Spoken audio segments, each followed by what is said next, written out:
Good afternoon. This is the India Deep Brief for Sunday, 23rd August 2026, with verified developments and practical context across India, Gujarat, GST, business, markets, technology, international affairs, energy and sport. We begin in Gujarat, where the state GST department says it has uncovered a suspected bogus input tax credit network involving 11 firms.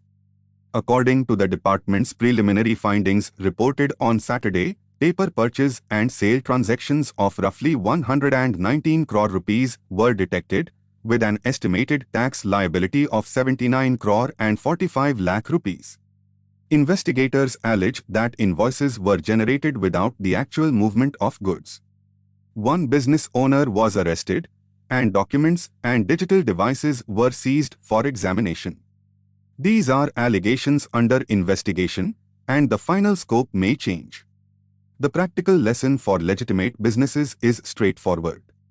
Input tax credit is not supported by an invoice alone. Companies should verify that suppliers are genuine, that goods or services were actually received, that transport and e-bill records match, and that tax appears correctly in the relevant statements. Vendor onboarding, periodic GST checks and exception reports can prevent a commercial purchase from becoming a tax and litigation problem months later. Gujarat also announced a useful education and logistics initiative. The Gujarat State School Textbook Board has partnered with Amazon so that textbooks published for different standards and mediums can be ordered online. For eligible private school students, the books are to be delivered at the printed price without a separate delivery charge.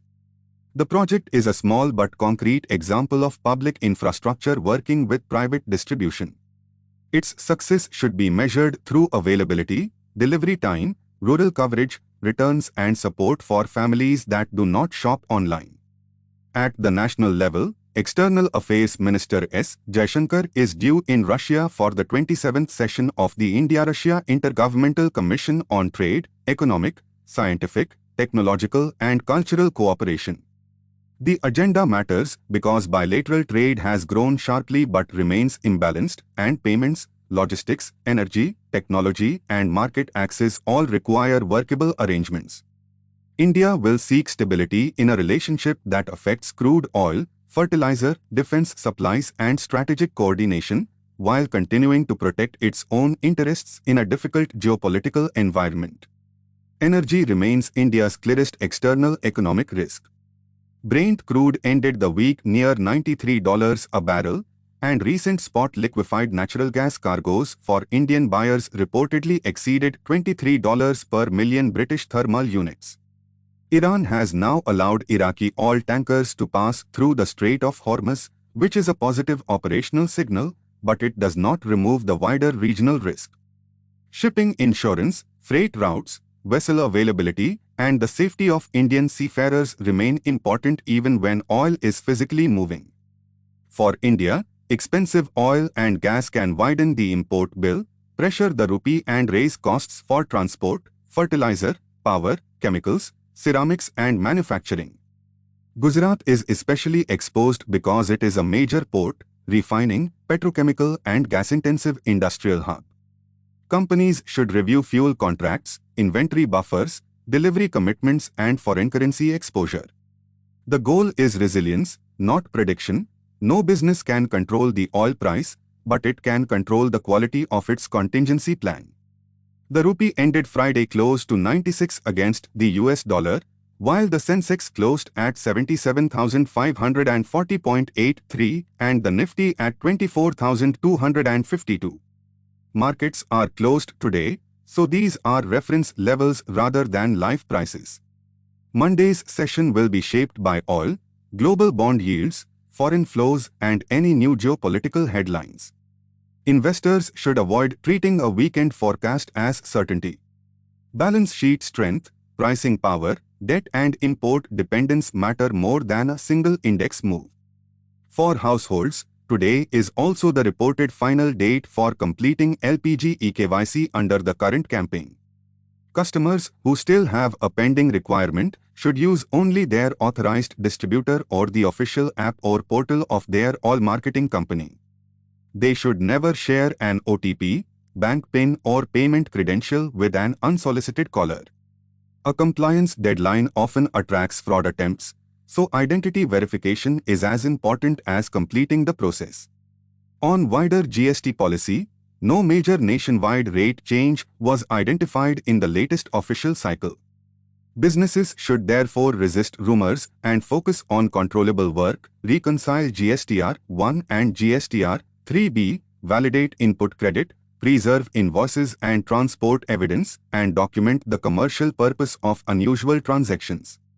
The Gujarat investigation shows why clean records and supplier controls are not paperwork for its own sake, they are protection for cash flow and management time.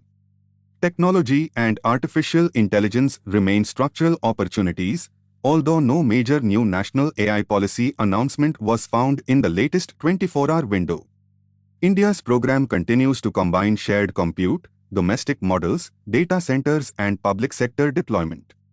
The most useful scorecard is not the number of pilots but measurable outcomes, faster processing, improved access, lower fraud, better language coverage or more reliable public services. Privacy, cyber security, bias testing, audit trails and human review must be designed in before a high-impact system is scaled. Internationally, West Asia remains the central transmission channel into the Indian economy, while India's Russia talks add a second strategic layer. New Delhi must balance energy security, trade diversification, payment reliability and relationships with multiple partners. The correct test is whether policy protects Indian citizens, keeps essential supplies moving and expands long-term economic options without relying on a single country or route. Now to sport. In the Men's Hockey World Cup, India entered the second phase after beating Pakistan 5-3. India faced the Netherlands on Saturday and is scheduled to meet Argentina on Monday.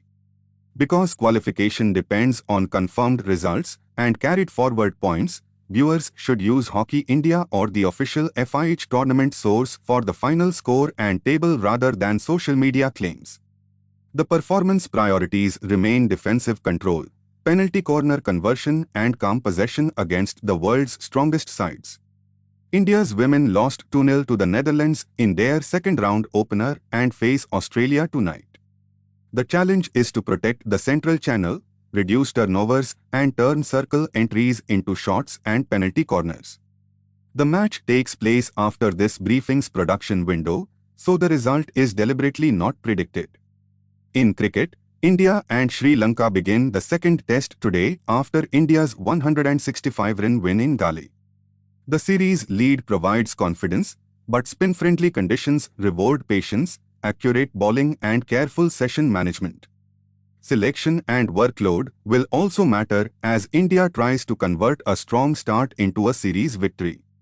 The next 24 hours should be watched through 6 lenses: the Gujarat GST investigation, delivery performance under the textbook partnership, outcomes from the India-Russia talks, crude and LNG prices, Monday's rupee and market reaction, and confirmed Indian results in hockey and cricket.